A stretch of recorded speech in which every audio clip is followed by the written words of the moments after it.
Welcome back to the C part of lecture number 4 Ohm's Law। Ohm's Law का lecture number 4 का C part है ये।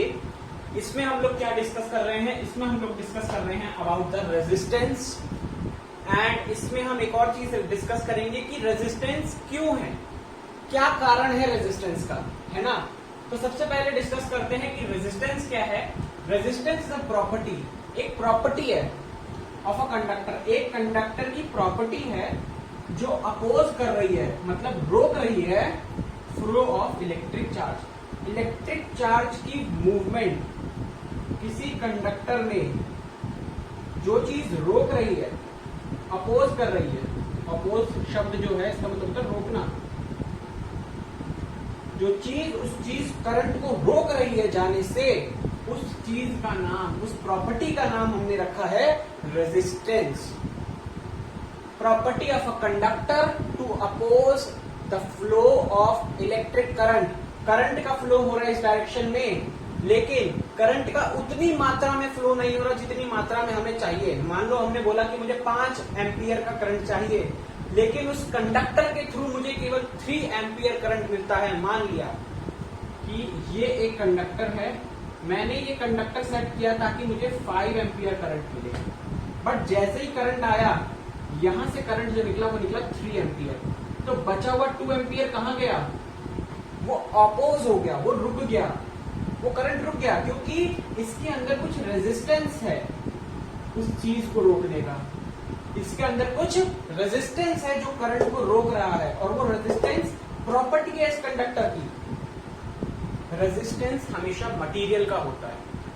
जिस material का वो कंडक्टर है, उस मटेरियल पे उसका रेजिस्टेंस डिपेंड करता है, ठीक है।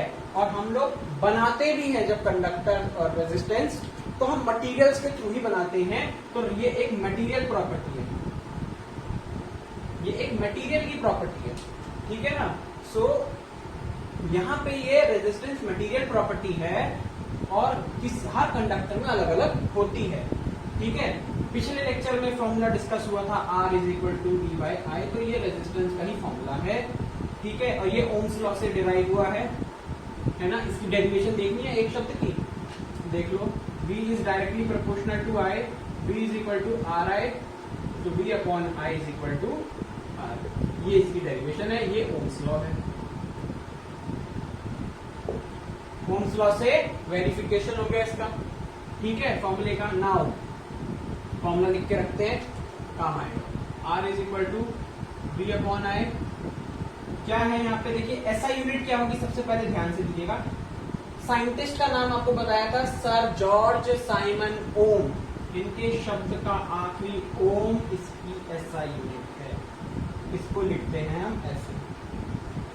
दूसरी बन सकती है V अपॉन एम्पियर, यानी कि वोल्टेज पर यूनिट एम्पियर। तीसरी बन सकती है VA-1। सिंबल क्या है? R, सिंपल R जो होता है। कैसे रिप्रेजेंट करेंगे?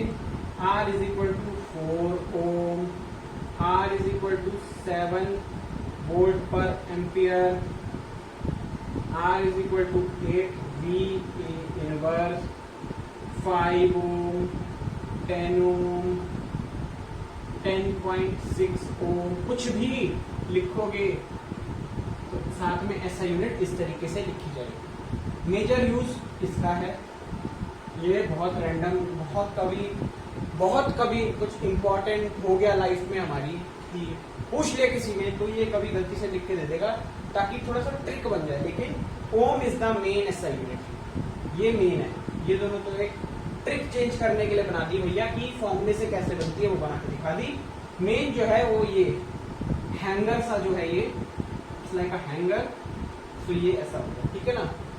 ये ओम का रिप्रेजेंटेशन सिंबल SI यूनिट हो गई। लेकिन अब सबसे बड़ा मुद्दा ये है कि ये रेजिस्टेंस पैदा क्यों हो रहा है। What is the cause of resistance?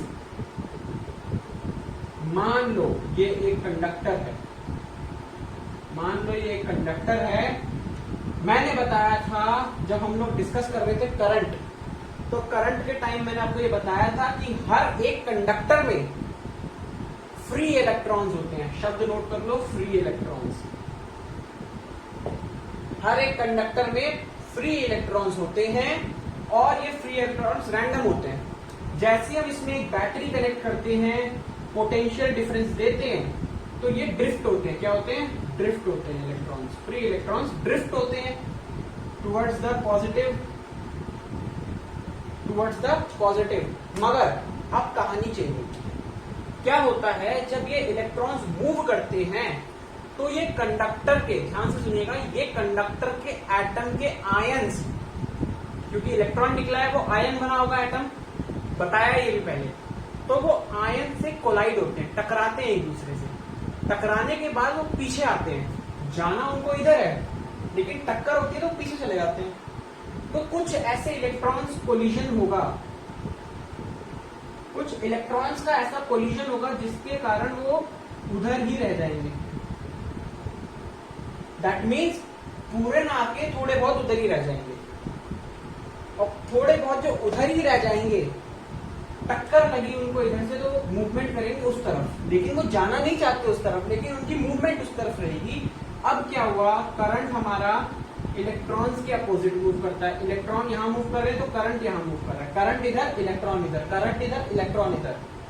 But अब इलेक्ट्रॉन भी हल्का हल्का 2-3 इलेक्ट्रॉन उधर की तरफ भी खिसक रहे हैं, जिसके कारण करंट कहेगा नहीं, जहां इलेक्ट्रॉन जाएगा वहां मैं नहीं जाऊंगा, तो करंट अपने आप को रोकेगा। करंट क्या करेगा, अपने आप को रोकेगा। करंट जब अपने आप को रोकेगा तो वहां पे जो इलेक्ट्रॉन है वो पीछे आएंगे तो करंट आगे जाएगा, वो पीछे आएंगे तो करंट आगे जाएगा। लेकिन जैसे ही वो आएंगे फिर उनका कोलिजन हो गया अगर, तो फिर वो पीछे जाएंगे। तो दैट मीन्स कुछ ना कुछ अंदर अपोज मूवमेंट हो रहा है, एक दूसरे से टकरा रहे हैं, पीछे जा रहे हैं, आगे आ रहे हैं। तो ये जो अपोज कर रहे हैं एक दूसरे को आफ्टर द कोलिजन, इसके कारण करंट डिक्रीज हो रहा है। क्या हो रहा है, करंट डिक्रीज हो रहा है। और रेजिस्टेंस का काम ही यही है कि करंट को रोके, करंट को रोके, करंट को कम से कम जाने दे, है ना। तो वही प्रॉपर्टी क्या है, रेजिस्टेंस है। तो ये प्रॉपर्टी ये इस तरीके से बन रहा है रेजिस्टेंस। रेजिस्टेंस बन रहा है एटम एंड इलेक्ट्रॉन कोलिजन से, एटम और इलेक्ट्रॉन की कोलिजन इन अ कंडक्टर।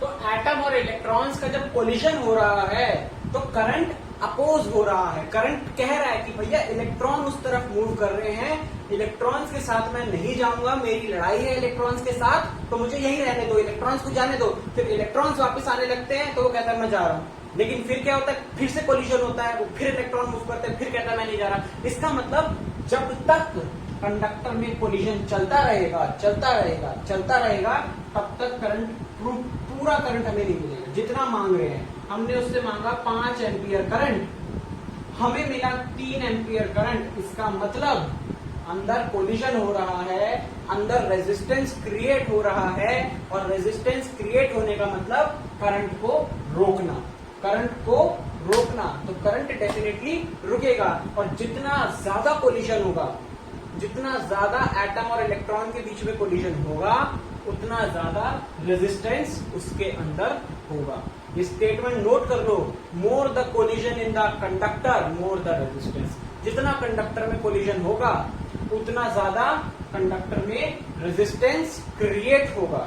और ये सारा कोलिजन किसके बीच में हो रहा है, between the conductor atom ions and the free electrons. सीधी बात है भैया, इलेक्ट्रॉन पीछे आएगा तो करंट आगे जाएगा, लेकिन अगर इलेक्ट्रॉन भी उसी के साथ चलने लगे तो भैया उन दोनों में तो है लड़ाई, वो साथ में नहीं जाएंगे। ठीक है, नेक्स्ट लेक्चर में मिलते हैं हम लोग, आपसे बेसिक डेफिनेशंस कुछ हैं वो डिस्कस करेंगे, और उसके बाद अपने इन लेक्चर्स को आगे लेके जाएंगे। ठीक है, पढ़ाई करते रहिए और सारे लेक्चर्स को ध्यान से देखते रहिए, स्टार्टिंग से एंड तक के। जिन्होंने स्टार्टिंग के लेक्चर्स नहीं देखे वो स्टार्टिंग के लेक्चर्स भी देखिए। ठीक है, और अपने आप को फिर से एक बार मैं बोलूं, ऑनलाइन प्लेटफॉर्म से जोड़िए। कोरोना के टाइम में लोगों को ये समझ में आने लगा है कि ऑनलाइन प्लेटफॉर्म्स भी कुछ हैं। सो अपने आप को ऑनलाइन प्लेटफॉर्म से मैक्सिमम टू मैक्सिमम जोड़िए, और हर एक दिशा में जोड़िए। जितने दिशा में आप अपने आप को जोड़ सकते हैं उतनी दिशा में जोड़िए, पढ़ाई में और गेम्स में, उसके बाद मार्केटिंग में, उसके बाद शॉपिंग में, जितना आप लोग चीजों के अपने आप को ऑनलाइन जोड़ सकते हैं उनसे जोड़िए। मिलते हैं आपसे नेक्स्ट लेक्चर में, तब तक के लिए ऑल द बेस्ट। सारे लेक्चर देखिए, पढ़ाई करिए, मिलते हैं नेक्स्ट लेक्चर में। All the best.